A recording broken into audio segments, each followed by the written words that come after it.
Hello everyone, எல்லாருக்கும் வணக்கம். இன்றைக்கி பார்த்திங்கன்னா நம்ம வீட்டில் வந்துட்டு ஸ்மால் கிச்சன் இருக்கு இல்லையா, சின்ன கிச்சன். அங்கே வந்து நம்ம வந்து ஒரு அடுப்பு வைக்க போகிறோங்க. அந்த அடுப்பு பார்த்திங்க அப்படின்னா ஸ்மோக்லெஸ் அவன் அப்படின்னு சொல்லுவாங்க. இந்த ஸ்பேஸில் தான் நம்ம வைக்க போகிறோம். இது பார்த்திங்கன்னா இது செய்கிறதுக்காக அவங்க வந்து நம்மளுக்கு திருநெல்வேலியிலேருந்து வந்திருக்காங்க. அவங்க வந்து எந்த ஊரில் வேணாலும் நம்ம கால் பண்ணி கூப்பிட்டோம்னா வந்து செஞ்சு கொடுப்பாங்க. இது வரைக்கும் ஈரோட்டில் அவங்க பண்ணதே இல்லையா, ஃபஸ்ட்டு நம்ம வீட்டுக்கு தான் பண்ணியிருக்கேன் அப்படின்னு சொன்னாங்க. ஸோ அதுவே எனக்கு செம்ம ஜாலியாகிடுச்சு. சரி, நம்ம வீட்டுக்கு தான் ஃபஸ்ட்டு அப்படின்னு சொல்லிட்டு வெளியில் பார்த்திங்கன்னா கலவையெல்லாம் அவங்களே பண்ணிக்குவாங்கங்க. ஜஸ்ட் வந்து நம்ம தேவையான திங்ஸ் மட்டும் கொடுத்தா போதும்.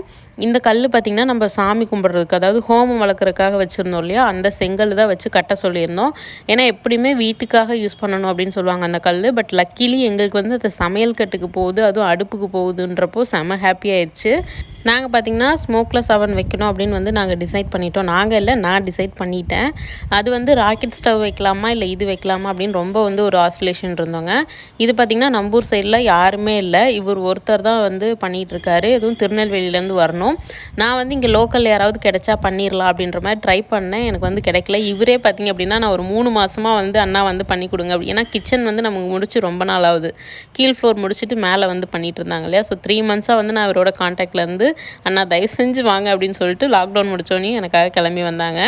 அந்த சைடு இருக்கவங்க வந்து நம்மளுக்கு டைல்ஸ் ஒட்டுறான்னா அவங்க வந்து எப்படி செய்கிறாங்க அப்படின்னு சொல்லிட்டு பார்த்துக்கிறேன் அப்படின்னு சொல்லிட்டு வந்து பார்த்துட்டு இருந்தாங்க. ரொம்ப இன்ட்ரெஸ்டிங்காக பார்த்துட்டு இருந்தாங்க. ஏதாவது ஒரு விஷயம் வந்து புதுசாக வந்து தெரிஞ்சுக்கிறதுக்கு ரொம்ப ஈகராக இருந்தாங்க அந்த அண்ணா. அது வந்து எனக்கு கண்டிப்பாக அதை அப்ரிஷியேட் பண்ணணும். ஏன்னா நம்ம வேலை இல்லை, நம்ம போய் இதை பார்த்து என்ன பண்ணுறது அப்படின்னு இல்லாமல் அவரோட வேலையெல்லாம் விட்டுட்டு வந்து நான் பார்க்குறேன் அப்படின்னு சொல்லிட்டு நம்ம வீட்டுக்கும் நான் ட்ரை பண்ணி பார்க்குறேன் அப்படின்னு சொல்லிட்டு வந்து பார்த்துட்டு இருந்தாங்க அந்த அண்ணா. நம்ம ஊர் சைடில் மோஸ்ட்லி வந்துட்டு ஒரு கிச்சன் தான் வைப்பாங்க. ஒரு கிச்சன், வெளியில் வேணால் ஒரு அடுப்பு வைப்பாங்க. நான் பார்த்திங்க அப்படின்னா வெளியில் வந்து அடுப்பு வைக்க வேண்டாம், நம்ம வந்து இன்னொரு கிச்சன் போட்டுக்கலாம் அப்படின்னு சொல்லிட்டு சின்னதாக ஸ்டோர் ரூம் பண்ணுறத நான் வந்து கிச்சனாக போட்டேங்க. அவ்வளோதான் வித்தியாசம். இந்த கிச்சன் பார்த்திங்கன்னா நம்ம நான்வெஜ் செய்கிறதுக்கு இல்லை தம் பிரியாணி போடுறதுக்கு அந்த மாதிரிலாம் பண்ணுறதுக்கு இந்த கிச்சனில் பண்ணிக்கலாம் அப்படின்னு தான் பிளான் பண்ணியிருக்கேங்க. இதுக்கு வந்து எவ்வளோ ஆச்சு எல்லாமே நான் வந்து ஃபைனலாக வந்து நான் உங்களுக்கு எக்ஸ்பிளைன் பண்ணுறேன், எவ்வளோ ப்ரைஸ் ஆச்சு என்னென்னு. நான் பார்த்திங்கன்னா இந்த வீடியோ எடுத்துகிட்டு இருக்கும்போது மேலே கவுண்டர் டாப்பில் ஏறி நின்று தாங்க வீடியோ எடுத்துகிட்டு இருந்தேன். 2 பேர் வந்திருந்தாங்க. ஒரு அண்ணா வந்துட்டு உள்ளுக்குள்ளே கட்டிகிட்டு இருந்தாங்க, இன்னொரு அண்ணா வெளியில் அந்த புகை போகணும் இல்லையா, அங்கே ஹோல் போட்டு வச்சுருக்காங்க இல்லையா, அந்த ஹோல் வழியாக தான் நமக்கு வந்து புகை வெளியில் போகும். ஸோ வெளியில் புகை போகிறதுக்கு அவங்க வந்து தனியாக ஒன்று கட்டிகிட்டு இருந்தாங்க. ஒரு சிலிண்டர் ஷேப்பில் வந்து ஒன்று கட்டிகிட்டு இருந்தாங்க. அதை நான் போய் காமிக்கிறேன். இப்படி ஏறி ஏடா கூடமாக நான் வந்து கீழே இறங்கி என் ஃபோனை கீழே போட்டுட்டேங்க. அதுதான் கொஞ்சம் வருத்தமாகி போச்சு. ஃபோன் பார்த்திங்கன்னா ஸ்க்ராட்ச் கார்டு, கொஞ்சம் ஃபோனு கொஞ்சம் டேமேஜ் ஆயிடுச்சு. இருந்தாலும் பரவாயில்ல, வீடியோ எடுக்க ஸ்டார்ட் பண்ணிட்டோம் அப்படின்னு சொல்லிட்டு நான் அந்த வீடியோவை கண்டினியூ பண்ண ஆரம்பிச்சிட்டேங்க. இவங்க வந்து செங்கல் வந்து செங்கல் வச்சு தான் கட்டுறாங்க. செங்கல் சிமெண்ட்டு வச்சு தான் கட்டுறாங்க. பட் எந்த மாதிரி கட்டுறாங்கன்னா, நடுவில் வந்துட்டு ஒரு மேடு வச்சு அந்த புகை வந்து அந்த பக்கமாக போயிடுற மாதிரி, இந்த சைடு வராத மாதிரி கட்டியிருக்காங்க. அதை நான் உங்களுக்கு பக்கத்தில் போய் காமிக்கிறேங்க. ஃபைனலாக வந்து ஒரு கெமிக்கல் ஒன்று போட்டு கட்டுவாங்களாமா. அந்த கெமிக்கலையும் வந்து நான் காமிக்கிறேன். அது எதுக்காக அப்படின்னா, ரொம்ப ஹீட், அந்த இப்போ போட்டாங்க இல்லையா மேலே பவுட்ரு மாதிரி போட்டிருக்காங்க இல்லையா, இது எதுக்குன்னா ரொம்ப ஹீட் ஆனாலும் அந்த அடுப்பு வந்து வெடிக்காமல் இருக்கிறதுக்கு. லைக் வந்து நம்ம என்ன தான் செங்கலில் வந்து கட்டினாலும் சிமெண்ட் வச்சு பூசினாலும் அது வந்து லைட்டாக வெடிக்கும். அந்த வெடிப்பு வந்து வராமல் இருக்கிறதுக்காக தான் அந்த கெமிக்கல் ஆட் பண்ணுறாங்கங்க. அதுவும் வந்து எடுத்துகிட்டு வந்திருந்தாங்க, அந்த அண்ணாவே எடுத்துகிட்டு வந்திருந்தாங்க. மேலே பார்த்திங்கன்னா ஸ்டெயின்லெஸ் ஸ்டீலு, நமக்கு அடுப்பு வந்து ஸ்டெயின்லெஸ் ஸ்டீலு, கீழே வந்து இந்த மாதிரி கட்டியிருப்பாங்க.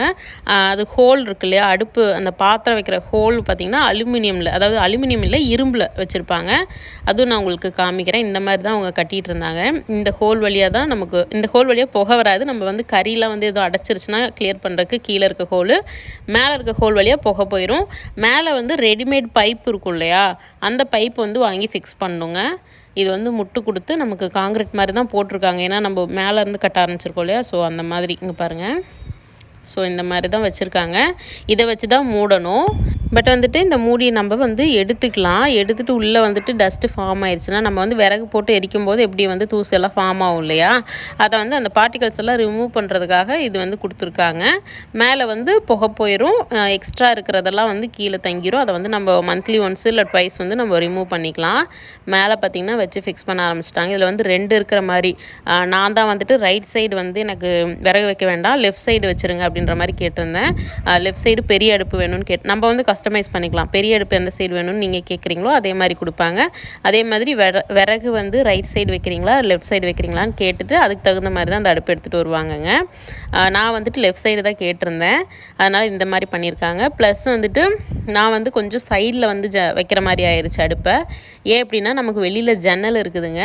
அந்த ஜன்னல் பார்த்திங்கன்னா மேலே வந்து சன்ஷேடு இருக்கு இல்லையா, அதனால் வந்து அந்த புகை போகிறதுக்கான கூண்டை வந்து நம்ம வைக்க முடியாது. அதனால் எந்த அளவுக்கு முடியுதோ அந்த அளவுக்கு நம்ம சைடில் தள்ளி வச்சுருக்கோங்க.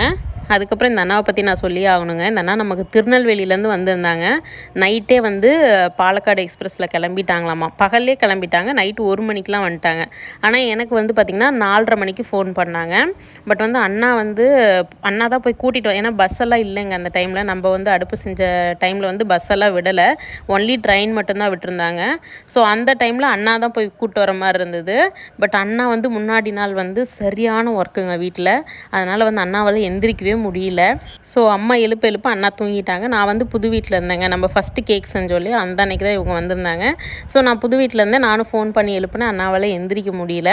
அப்புறம் சம்பவம் எந்திரிச்சு போய் கூட்டிகிட்டு வந்துட்டாங்க. ஆல்மோஸ்ட் வந்துட்டு 9 மணி ஆயிடுச்சு. இவங்களை போய் கூட்டிகிட்டு வரக்கே 9 மணி ஆயிடுச்சு. நம்மளுக்கு வந்து அந்த அண்ணா சொல்லவே இல்லை 4:30க்கெலாம், ஐ மீன் 1 o'clockலாம் வந்துடுவேன்னு சொல்லவே இல்லை. 4:30க்கு தான் சொன்னாங்க. ஏன்னா நம்ம 1 மணிக்கே வந்துட்டால் நீங்கள் வந்து அந்த நேரத்தில் வந்து கூட்டிகிட்டு கஷ்டப்படக்கூடாது அப்படின்னு சொன்னாங்க. அதுக்கப்புறம் பார்த்திங்கன்னா 9 மணிக்கு தான் நம்ம போய் கூட்டிகிட்டு வந்தோம். 8:30 8:45க்கு போய் கூட்டிகிட்டு 9:30 9:15க்கு வந்தாங்க வீட்டுக்கு. வண்டி விட்டு இறங்கும்போதே இவ்வளோ நேரம் வெயிட் பண்ணோம் அப்படின்னு மூஞ்சில் ஒரு துளி சலிப்பு இல்லை. அண்ணா சாரிங்கண்ணா லேட் ஆயிடுச்சு அப்படின்னு நான் சொன்னதுக்கு, இல்லைம்மா பரவாயில்ல அப்படின்னு சொல்லிட்டு சிரிச்ச முகமாக சொன்னாங்க. அதுவே ஒரு நல்ல ஒரு இம்ப்ரெஷன் அந்த அண்ணா மேலே எனக்கு. அதுக்கப்புறம் அவங்களோட ஒர்க்கை வந்து பர்ஃபெக்டாக பண்ணி கொடுத்தாங்க.